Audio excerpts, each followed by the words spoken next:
अभी कुछ दिनों पहले 11वीं चीफ जस्टिस कॉन्फ्रेंस हुई। उसमें हम्म, सुप्रीम कोर्ट के चीफ जस्टिस भी थे और प्रधानमंत्री मोदी भी थे। हम्म, और उसमें दो बातें आई। हम्म, उसमें पहली बात ये आई कि प्रधानमंत्री ने कहा कि देश में 3.5 लाख लोग अंडर ट्रायल्स जेलों में बंद हैं और उनकी रिहाई के लिए हर जिला जज की अध्यक्षता में एक कमेटी बननी चाहिए, जिससे कि वो लोगों को, उनमें से अधिकांश लोग गरीब हैं और उनकी जेलों से रिहाई हो सके।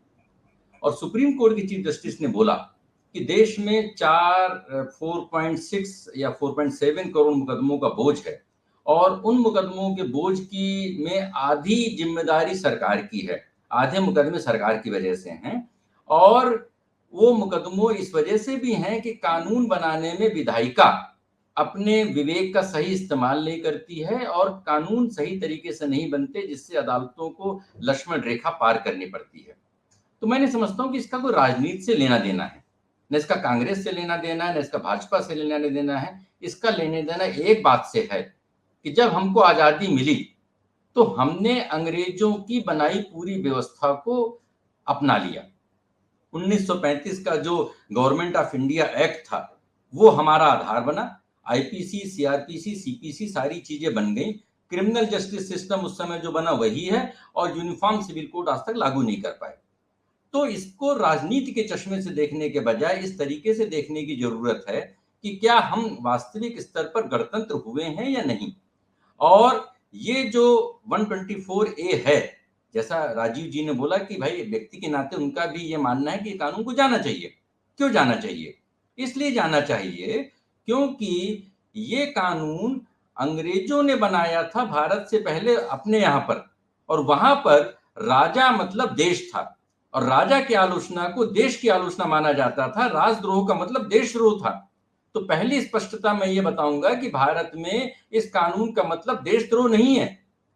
देशद्रोह बहुत ही गंभीर अपराध है। देशद्रोह मतलब देश की एकता, अखंडता, राष्ट्र की सुरक्षा, अलगाववादी, इन सारे लोगों के खिलाफ देशद्रोह का मामला चलता है।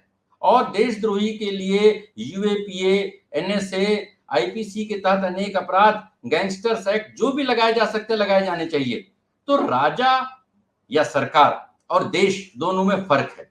तो भारत में संविधान के अनुसार हर 5 साल में सरकारें बदलती हैं और सरकार की आलोचना मतलब देशद्रोह नहीं होता है। इसलिए इस कानून को जाना चाहिए। पर अब यहां पर बात आती है कि सही तरीका क्या है। सही तरीका है कि जो सेपरेशन ऑफ पावर है, जिसको कि 13 जजों की बेंच ने 1973 में केशवानंद भारती में जिसको कि वैध ठहराया था, और उसमें उन्होंने बोला था कि सरकार, संसद और सुप्रीम कोर्ट सभी की लक्ष्मण रेखा है। तो कानून बनाना और कानून खत्म करना यह संसद और सरकार का काम है। तो बेहतर होता कि सरकार इस दिशा में कदम उठा करके इस कानून को खत्म करती। और सिर्फ यह कानून नहीं खत्म करना, अभी एक रिपोर्ट आई है, ऑब्जर्वर फाउंडेशन की रिपोर्ट आई है, उसके अनुसार देश में 67,000 के आसपास कानूनी प्रक्रियाएं हैं, जिसमें से 23,000 के आसपास में उसमें जेल हो सकती है। तो सिविल मामलों में क्रिमिनलिटी की बात, तो अगर जो चीज अपराध नहीं है उस चीज को 2 शताब्दी बाद हम क्यों नहीं खत्म करें? और सरकार को इतना लंबा समय क्यों चाहिए? कृषि कानून लाने में और कृषि कानून खत्म करने में सरकार को कितना समय लगा?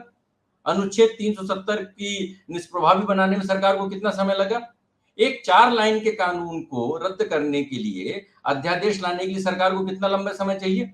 जब सरकार कोई भी हो, कांग्रेस की हो, क्योंकि 2011 में कम्युनिस्ट सांसद ने एक इसमें निजी विधेयक पेश किया यूपीए की सरकार के समय में, और संसद ने उसको नहीं माना। और जब बीजेपी की सरकार आई तो शशि थरूर ने एक निजी विधेयक पेश किया, बीजेपी सरकार ने नहीं माना। समस्या ये है, दो समस्याएं हैं। पहली समस्या कि भारत में हम औपनिवेशिक कानूनों से संचालित हैं, इस बात से कोई इंकार नहीं कर सकता। उन कानूनों को बदलना, उन कानूनों को हटाना, उन कानूनों को अपडेट करना संसद और केंद्र सरकार का काम है, जिसमें पुरानी और नई सरकारें सभी विफल हो रही हैं, जिसकी वजह से ये न्यायिक जो हस्तक्षेप हो रहे हैं वो हो रहे हैं। अभी जुलाई में अगली इसमें सुनवाई है। उस सुनवाई के पहले सरकार इस कानून को रद्द करने के बारे में अगर पुनर्विचार कर रही है तो विचार करने में कितना लंबा समय चाहिए होता है? उसको खत्म कर दें उसको। दुर्भाग्य ये है कि कानून बनाने के लिए एक व्यवस्था बनी, विधि आयोग, और विधि आयोग जो नया विधि आयोग बना है उसमें चेयरमैन ही 2 ढाई साल से चेयरमैन ही नहीं है अभी।